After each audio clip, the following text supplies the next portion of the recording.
This week, Prashasth Baliga is with us to discuss SOAR. Then Ryan Freed joins us to talk about SOAR. That's right, it's an all SOAR special today on Enterprise Security Weekly. Finally, in the enterprise security news, Vesa raises $110 million for data security. Traceable raises $60 million for API security. 10 other security startups get funded. I'm not going to mention them all here. We'll talk about those later. Synopsys buys White Hat for $330 million. HackerOne approves a pull request. They bought a company named Pull Request, and I couldn't resist the joke. Bright Security acquires WeHackPurple.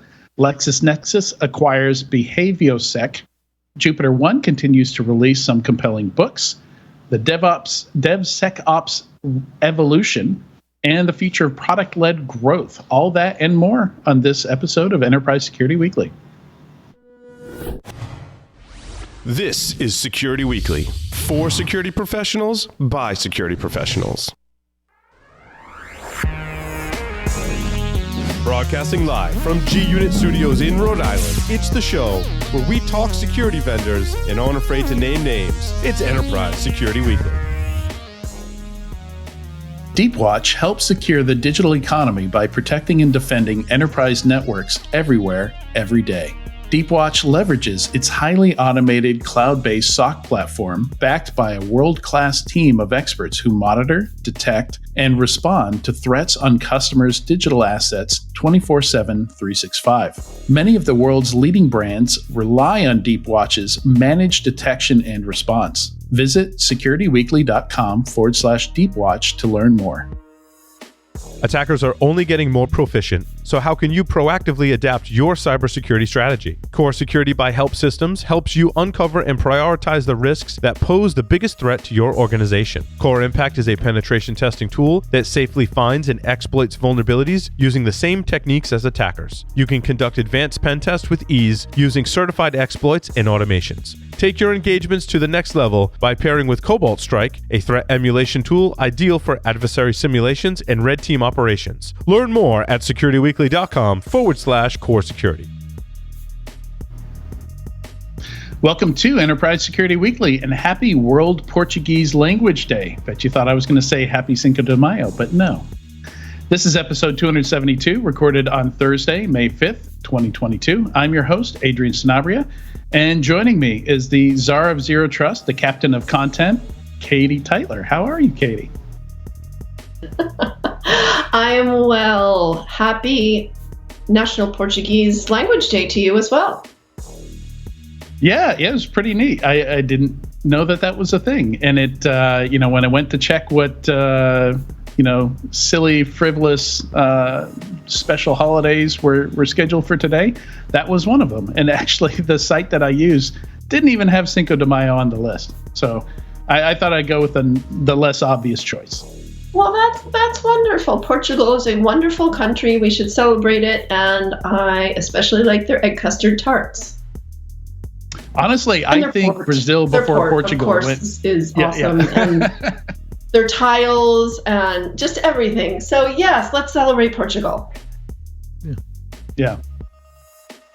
All right. Also joining me today is the master of mobile, the professor of privileged activity, Lee Neely. How are you, Lee? Oh, I am awesome. And now, Katie, do you like the tarts from the north or the south? One's with lard, one's with butter in Portugal. I'm pretty big into butter. You can't get much better than butter. Oh, but little known that they actually originated from a monastery out near Lisbon, and it was because the monastery was needing more funding because they were not getting as much from the king. They started selling them, and then it all took off from there. I think 30,000 a day are surprising. A lot of really great things were developed in monasteries because either boredom or the need for more funds. Yeah. Beer, for instance, lots of wines. Mm-hmm. It's all good. Fewer distractions. Right. Now, challenge for you both. Can you name more than two places that speak Portuguese? Two countries. I should say two countries. More than two. Well, there's two options, right? There's like 105 Brazil. of them. Oh, Cape Verde. I know that. Okay. Nice. But do you know why Portuguese got so broadly spread? Or how? Nation conquest.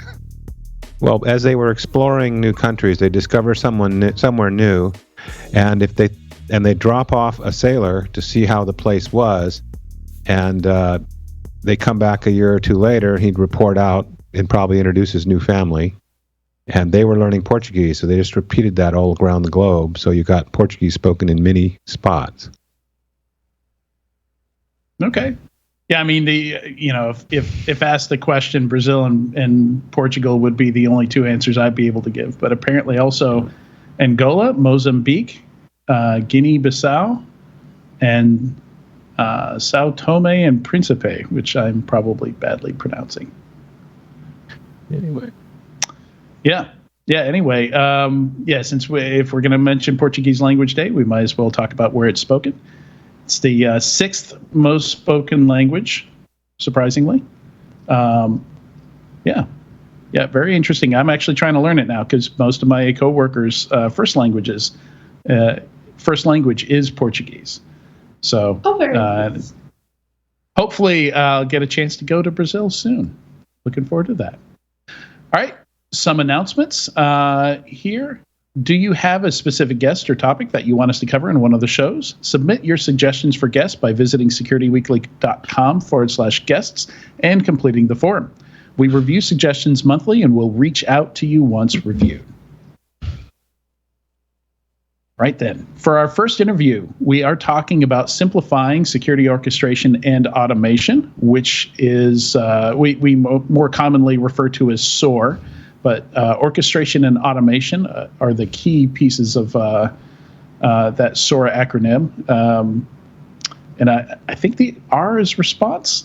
We'll clarify with our guest Prashasth Baliga here in a moment. He is a customer success engineer at Palo Alto Networks. And most of Prash's career has focused on automating security tasks and integrating products, making him an excellent guest to have on the show to talk about SOAR. Welcome, Prash. Hey, thank you all. It's my pleasure to be in the show.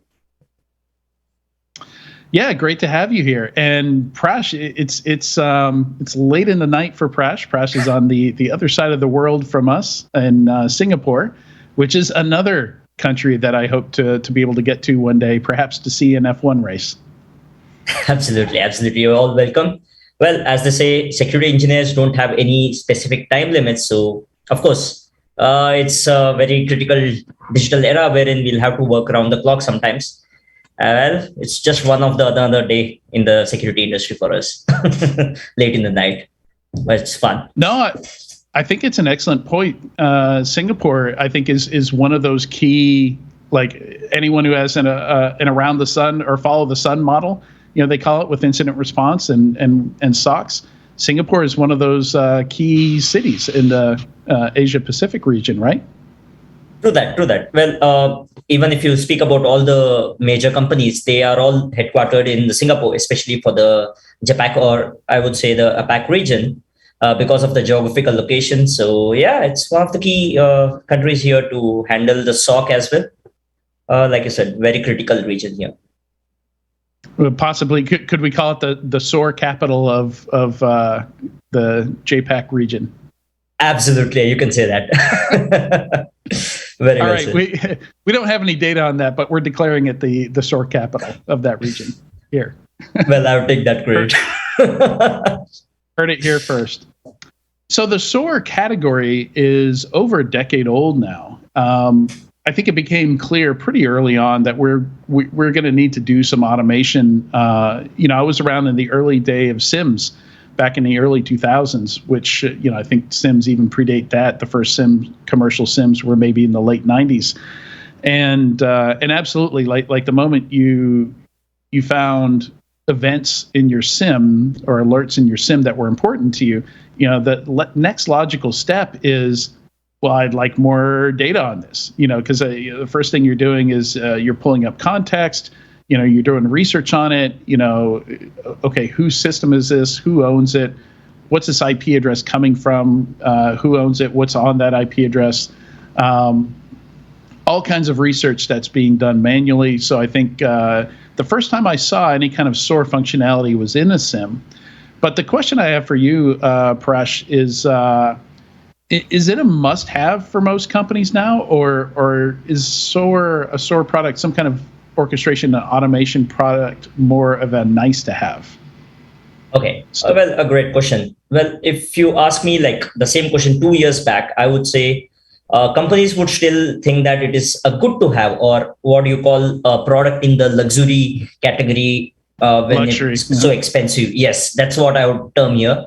Because companies would rather think that they can hire some Python automation engineers and write some scripts and run their SOC. But as you see, there's a specific term here called as alert fatigue, right?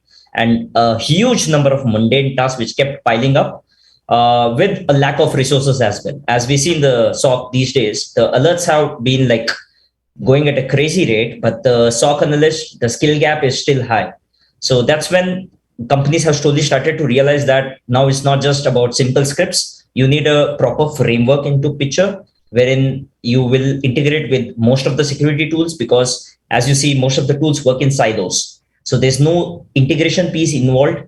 But what SOAR does is it tries to bring in all the tools together into one single platform using the API. And then what you do is you try to connect each and every other tool in your entire SOC process, or you would say in your IR process. So that if you ask me this question in 2022, it is a must-have product. So security automation is a critical element in any SOAR, or in any SOC center these days.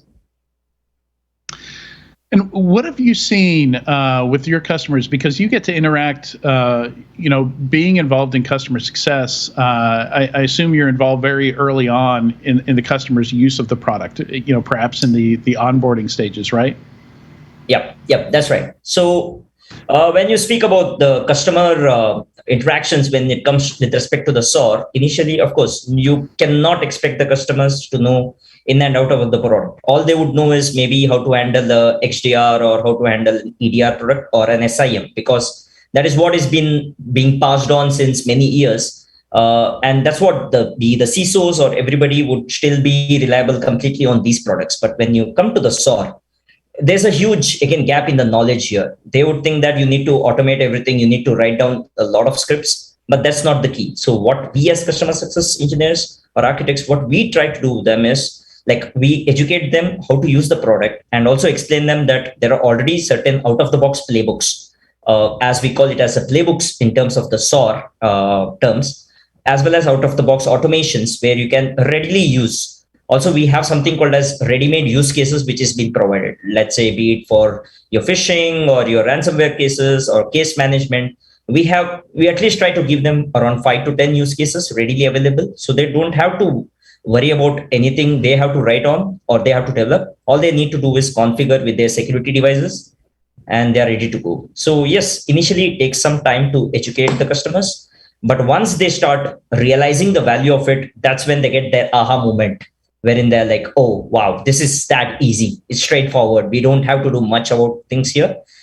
We also recommend one important element for our customers is, yes, it is a security automation product, but codeless. Use already available modules more so that you can efficiently use the product. Because the moment you start coding everything on your own, there of course comes all your code reliability or the efficiency of the code, right? That comes into the picture. So we would recommend them to use the readily available modules so that they don't have to worry much about the configuration. They just have to focus on the configuration part of it.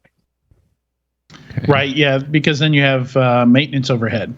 Now it's the customer's job to maintain that code, right? Exactly. Let me give you a real case. Let's say a customer writes a code today. Okay. And let's say after a year, he's gone. He's gone to some other organization. He has resigned.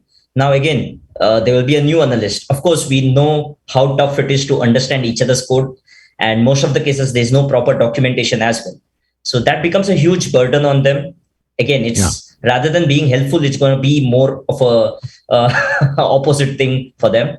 So that's the reason we are going to recommend the one to use the already available modules. So I was wondering, as you're laying out for a new customer what they need to do. So are we running into customers? Are you running into customers that aren't ready for SOAR yet? I mean, I can imagine 10 years ago they may not have had the foundation yet. But my suspicion is that the bar is high enough that you don't have many that aren't ready yet. But what's your experience been? Yeah, of course. I would say it's 50-50. Earlier, it was more of a 70-30 percentage where 70% of them were not ready for it. Now it's still a 50-50 because I would say initially, if you have to configure a use case, let's say a playbook, any security incident which they might have taken a date like 1 hour to handle, let's say to develop the playbook, they might take around 5 days to 7 days. Initial process is always hard. They would think that why do I have to do so many steps just to handle the incident of 1 hour? I could rather do it manually on my own. But what happens is they start realizing later on that, yes, it is a one-time effort, but later on the incident which used to take almost 1 hour to handle, it can be done within 5 minutes or even less than that. So that's when they start realizing, and that's when they start to find the value of it. And that's the initial tough part, right? Where their customers are not quite keen to try new products because, of course, it's another product for them. It might be one single product for us, but for customers, there's already 10 to 15 other security products. So they might think this is another one, but of course, it's going to be a huge add-on later on.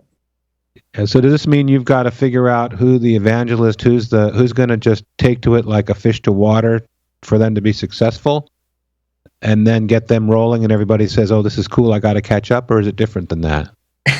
Well, it's mostly like, so what I target is like, of course, the new analysts who come into the market, right? We target them, like we try to educate them more because they are the ones who are enthusiastic to take up more new challenges and new products. The moment they start adapting this product in their day-to-day work, they automatically become, with their word of mouth, they start spreading the message to their entire management or even to the other organizations that, okay, this is working out for us. They start the spreading messages over the media or any sort of conferences. And that's when automatically the industry starts accepting it to be the new normal in the SOC sector. So try to target the low-hanging fruits, like they say. Mm-hmm. Yeah, I imagine you have some users of the product that don't even interface with the product. Like they just, when something gets triggered, they receive an email with a report of whatever the SOAR playbook gathered, or maybe they interact with it through Microsoft Teams or Slack or something like that. Like they can type in a question and they get back an answer, and behind the scenes, it's the SOAR product doing all that work. Yep. Of course, like I said, right, SOAR.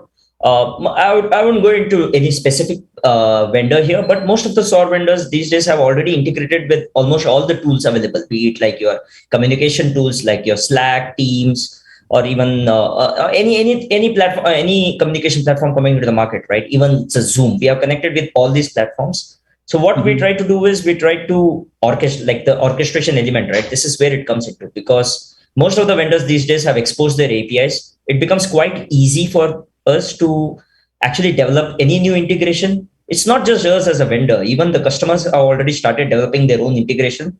Let's say a customer has his own specific tool, a custom tool, which is not even in the market. So they start developing it and they even contribute to the marketplace. So that becomes very easy for customers to directly contribute to this platform. So I think it's quite straightforward that it becomes an orchestrator there. Now you've got me curious. You threw out Zoom there. Now I'm curious as to what kind of a playbook you have that has Zoom integrated into it. For Zoom, of course, what we are trying to do is the logs, right? We are trying to capture the logs from the Zoom and try to do some more security analysis, because of late we have even seen some CVEs on that as well. So we try to integrate that. So again, when I say the vulnerability management use case, right? We're gonna scan all these tools. So of course, this becomes a critical element as well. Okay. And backing up a little bit and to kind of tag on to Lee's question, what do you find is driving most people to get a SOAR? There are a bunch of people saying, we heard about this from Gartner and we feel like we need it because all our other friends at our other companies have one, or do they come already with things in their mind, like use cases in their mind of, the reason we need this is this, and they've got some kind of urgent idea in mind for it? Well, in the current market, I would say is the urgency because, like I said, the alert fatigue, right? It's like the alerts are getting dumped on a crazy rate, and of course, we are losing the battle there. And most of the times, what happens is it's a repetitive or a duplication of alerts. So in these cases, the analyst would rather end up consuming all their time in handling the similar kind of alerts, wherein instead of focusing on some real-time analysis or threat hunting, they would rather do some mundane, repetitive tasks. And that has led to this evolution of SOAR, wherein things have advanced to such a case that automatically there's some sort of an AI and ML engine working behind, which will automatically track what are the duplicate incident, and it will all link together so that the analysts don't even have to worry about those incidents. And the alerts significantly get reduced to such an extent that they can focus on some real task rather than doing the repetitive stuff. Yeah, so yes, that's the urgency now. Yeah, go ahead, Katie. I was going to ask, because you brought this up at the beginning, Adrian, that SOAR's been around for a long time. We've been talking about it for a long time, but you said a while back that, maybe the adoption is growing, but not where every company is there yet, or even 75% of companies. Why do you think that is? Why is the hesitation to grow the market? Obviously not every technology that comes on the market is going to hit it big in the first couple of years, but what's holding people back? What are the things, either culturally or process oriented or even technologically, that would prevent companies from going down the SOAR path? Well, I think it's more to do about the mentality, because if you're moving your entire system from something which has been traditionally been done manual into something which is completely automated, of course, there will be some scope of doubts with their CISOs or with their management team, thinking whether this single platform can handle most of their alerts. Of course, it's that hesitancy or the mindset of the traditional working of the SOC was the barrier for the adoption of this product. But slowly, like I said, right, things are changing. Now things are growing at such a rate that SOAR, like I said, is being a critical part of the SOAR, of the SOC center. And there have been testimonies that because of SOAR, they have prevented so many critical like hacks or the attacks on their organization. So of course, now the things have changed. It isn't anymore a luxury product. It is a must-have product. But the answer to your question is the most related to the mentality of the traditional working of the SOC. So of course, it takes time for everybody to move into that mentality, but gradually everybody will be there. What do you think are some of the prerequisites for companies to start with SOAR? What are the basics? Basics is just like the normal security mindset, or a keen interest to learn a bit about how can you automate stuff. Like I say, if somebody is into programming, it's like a boon for them because they can literally do anything there. It's not just restricted to your security, but even for your DevSecOps or your DevOps operations, even your IT administration.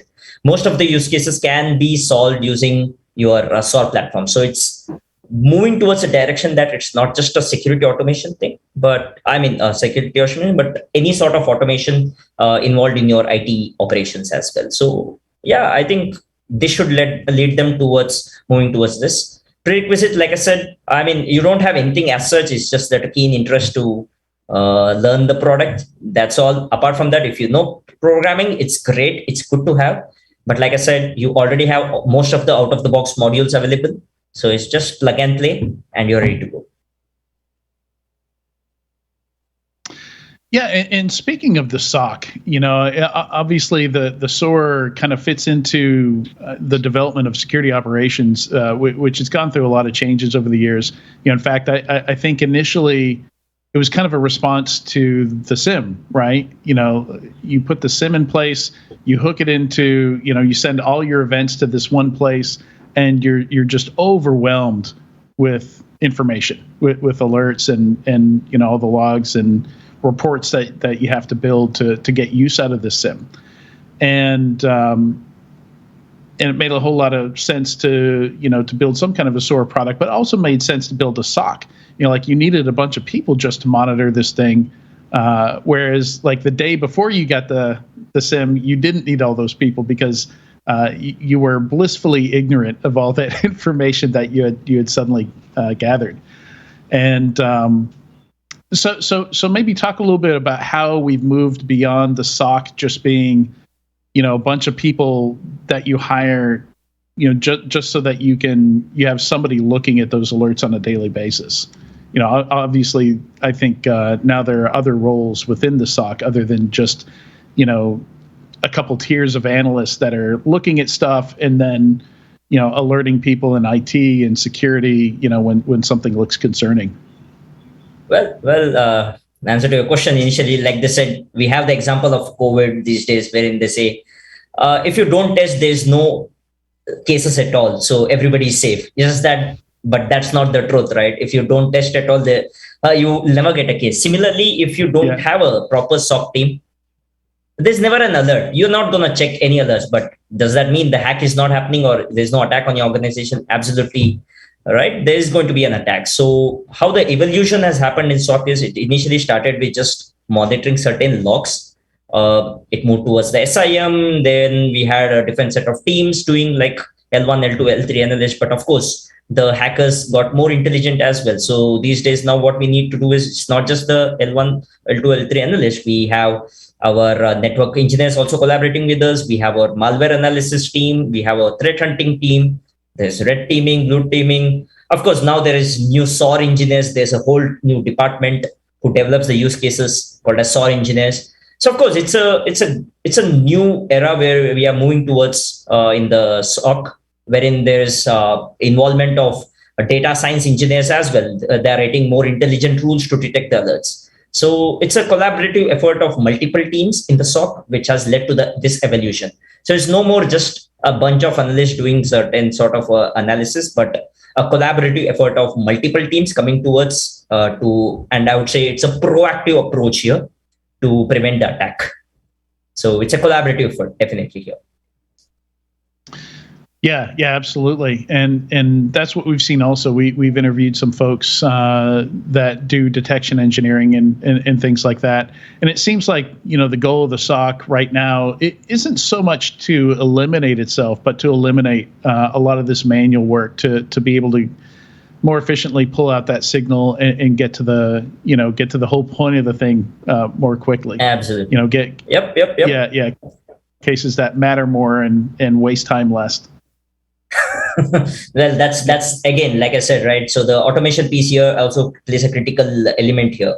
I said it's not about the security automation, but the entire IT operations, even the patch management these days, right? Everything, we have seen most of our customers using our product or any SOC automation using for the patch management. They use the scanners using Qualys or any sort of scanners. The moment they get to know any sort of patch available, what they do is there's no more a manual patching because of the humongous amount of systems available. All they do is configure one, do a POC on it, and then spread the patches all across the different systems using the SOAR or any sort of security platform, automation platform. Yeah. It's kind of like mirrors the development trends that we've seen with DevOps. Faster. Everything has to be faster and more automated, right? Yeah. Well, we can't let these days.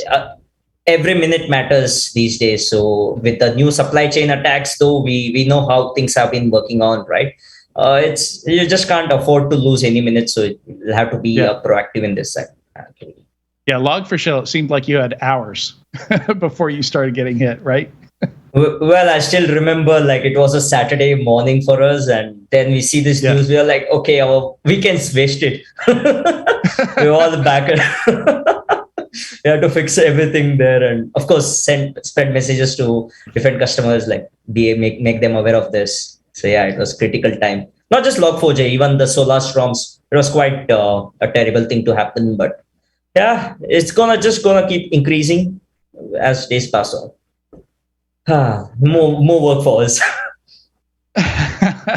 Absolutely, and I think that's a great point to wrap on here. Prash, thank you so much for joining us on Enterprise Security Weekly today. It was my pleasure here. So glad to be a part of it. Excellent. Well, stay tuned. When we come back, we're going to talk about SOAR even more. So I hope you like hearing about SOAR. We've got Ryan Freed coming on from Brooks Running here in a little bit, and he's on the practitioner side, customer side of SOAR. So we're going to talk to him in a few.